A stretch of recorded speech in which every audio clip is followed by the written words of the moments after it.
Students, स्वागत है आप सबका आपके अपने YouTube चैनल लक्ष्य ट्यूटोरियल्स पर। आज के इस वीडियो सेशन में हम लोग कक्षा 12 भौतिक विज्ञान विषय की चर्चा करेंगे। आज हमारा टॉपिक है पतले लेंस की फोकस दूरी के लिए न्यूटन का सूत्र। न्यूटन ने क्या सूत्र दिया था पतले लेंस की फोकस दूरी के लिए, उसकी आज हम चर्चा करते हैं। इस चैप्टर के अगर प्रीवियस वीडियोस आप देखना चाहें तो उनका लिंक हमने डिस्क्रिप्शन बॉक्स में दे दिया है, आप वहां से इजीली उसे देख सकते हैं। तो एक पतला लेंस है, यहां पर एक पतला लेंस बना दिया इस तरीके से।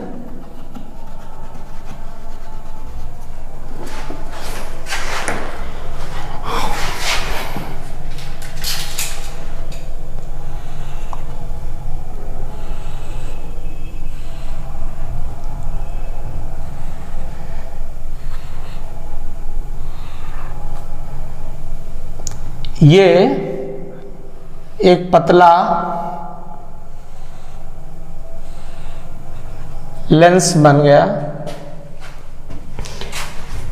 जिसके सामने एक वस्तु हमने रख दी और उस वस्तु की जो लंबाई है वो हमने चित्र में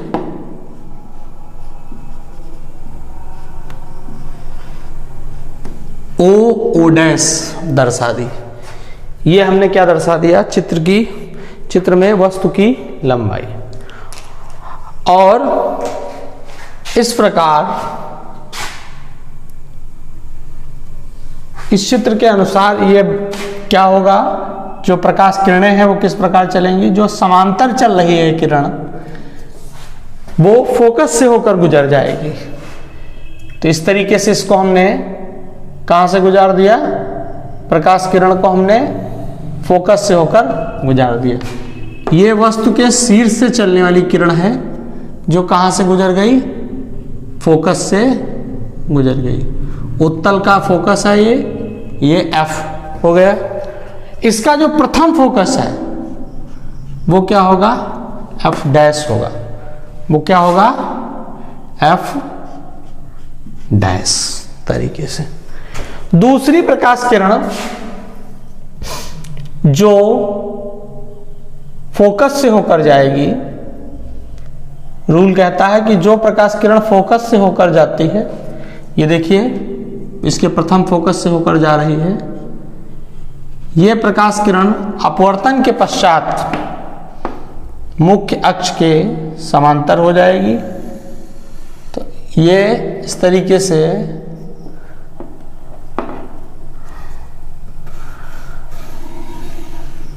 डॉटेड लाइन्स हमने बना दिया। ये प्रकाश किरण मुख्य अक्ष के क्या हो गई, समांतर हो गई। तो वस्तु ओ डैश का जो प्रतिबिंब था वो यहां पर बन गया और ये जो प्रतिबिंब बना ये वास्तविक बनेगा। रेड कलर से हमने दर्शाया है। ये कैसा बनेगा, वास्तविक बनेगा और ये उल्टा होगा। थोड़ा डार्क कर देते हैं इस कलर।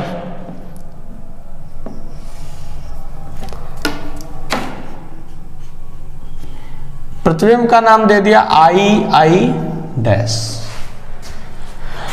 तो इस तरीके से यहां पर कुछ आकृतियां बन रही हैं, उन आकृतियों को देखते हैं।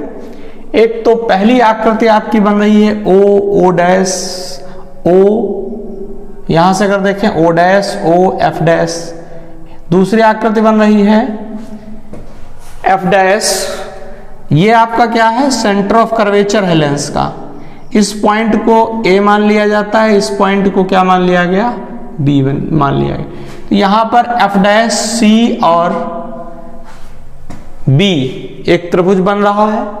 एक त्रिभुज ए सी एफ बन रहा है और दूसरा त्रिभुज बन रहा है आपका एफ आई डैश। ये त्रिभुज बन रहे हैं। थ्योरम ये कहती है इसमें कि अगर किसी लेंस में प्रथम फोकस दूरी से, ये प्रथम फोकस हो गया, यहां से कोई वस्तु है जो x डैश दूरी पर रखी है। कितनी दूरी पर रखी है? x dash. C से F डैश की दूरी क्या है? F डैश है। और F डैश से O की दूरी क्या है? x डैश है। कोई वस्तु प्रथम फोकस से अगर x डैश दूरी पर रखी है और उसका प्रतिबिंब, ये आपका द्वितीय फोकस हो गया जिसको हम मुख्य फोकस कहते हैं, यहां से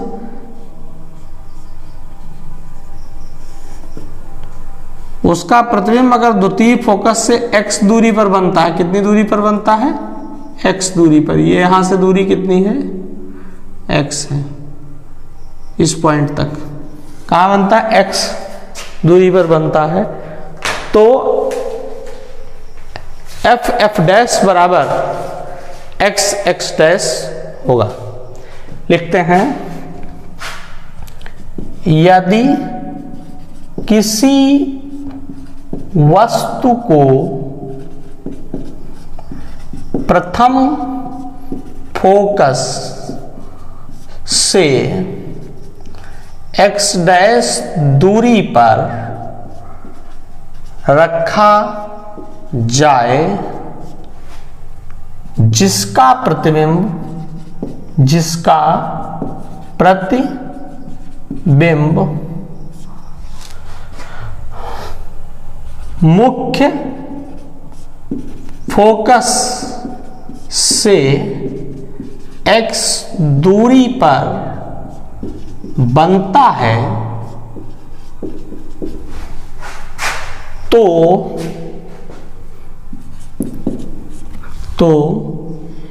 x डैश बराबर f डैश होता है, जहां x बराबर मुख्य फोकस दूरी, मुख्य फोकस दूरी f डैश बराबर प्रथम फोकस दूरी। इस तरीके से ये चीजें आ गई, इनको आप ध्यान रखेंगे। अब हम बढ़ते हैं अपने डेरिवेशन की तरफ। हमारी जो मेन गाइडलाइन है वो ये है, इसको हमें माइंड में रखना है। अब हमारे पास लेफ्ट साइड में भी दो त्रिभुज हैं। हम थोड़ा सा इसको कलर करते हैं। ये जो ग्रीन कलर से हमने किया, एक ये त्रिभुज और एक यहाँ ये ग्रीन हुआ है। ये आपके सामने दो त्रिभुज हैं। एक त्रिभुज आपका इस तरीके से ऊपर की ओर है, जिसमें O dash, O, F dash, वा। जो दूसरा त्रिभुज है वो इस तरीके से, हमने बिल्कुल त्रिभुज की आकृति में ही इसको बना दिया। दूसरा त्रिभुज क्या है? F डैश, C और B में। ये जो त्रिभुज हैं ये क्या होंगे? समरूप होंगे। ये त्रिभुज कैसे होंगे? समरूप होंगे। तो इनको देखते हैं, क्या इनमें अप्लाई होगी थ्योरम? इनमें थ्योरम अप्लाई होगी कि परपेंडिकुलर अपॉन बेस, इसका परपेंडिकुलर अपॉन इसका perpendicular, O dash upon CB, इसका लंब इसका लंब, इस त्रिभुज का। इस वाले त्रिभुज का आधार OF dash upon F dash C। Theorem ये कहती है कि समरूप त्रिभुजों में, किसमें? समरूप त्रिभुजों में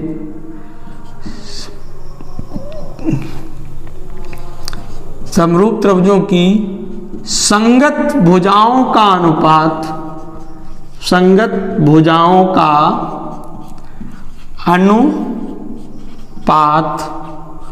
समान होता है, समान होता है। यहां पे कुछ वैल्यूज हैं जिनको हम देखते हैं। देखिए बेटा, जो CB है आपका वो CB जो आपका है वो I डैश के बराबर है। किसके बराबर है? I डैश के। क्यों? क्योंकि CB जो डिस्टेंस है ये वाली, ये किसके बराबर है? I डैश के। प्रकाश किरणों की जो नियम है वो ये कहता है कि कोई भी प्रकाश किरण जो फोकस से होकर के जाती है तो उसके बाद वो समांतर जाएगी, माने CB की डिस्टेंस I डैश के क्या होगी? बराबर होगी। तो इसको हम यहां पर रिप्लेस कर देते हैं, OO dash upon I dash is equal to, I dash is equal to, देखिए OF डैश जो डिस्टेंस है वो X डैश के बराबर है और F डैश C जो डिस्टेंस है वो F डैश के बराबर है। इसको समीकरण नंबर 1 कंसीडर कर लेते हैं, इक्वेशन नंबर 1 मान लिया जाता है इसको। अब जो आपके दो त्रिभुज उधर बन रहे हैं, एक आपका ये बन रहा है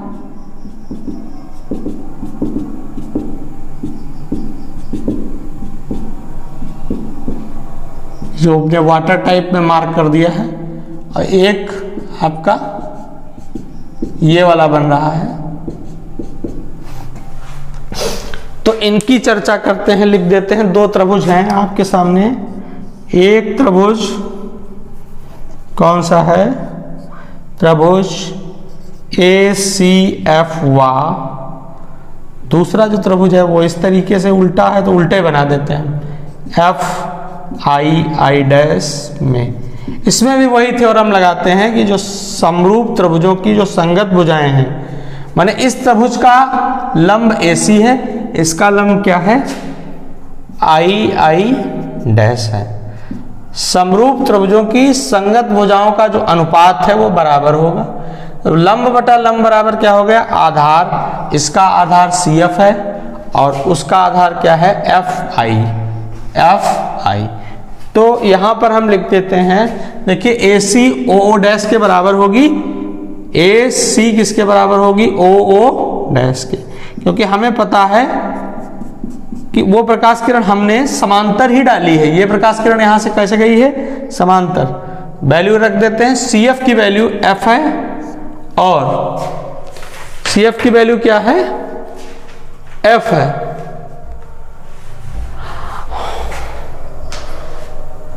CF की वैल्यू कितनी है? F है और इसकी वैल्यू क्या है? X है। तो इस तरीके से आपकी ये इक्वेशन नंबर 2 हो जाती है। ये इक्वेशन नंबर क्या हो जाती है? 2 हो जाती है। अब क्या करना है, इधर देखते हैं। समीकरण 1 व 2 से, समीकरण 1 और 2 में जो हमने पद लिखे हैं उनमें लेफ्ट साइड के मान बराबर हैं। इसका मतलब क्या है? समीकरण 1 व 2 से राइट साइड के मान भी क्या होंगे? बराबर होंगे। तो यहां से ये x डैश बराबर क्या आ गया? F dash.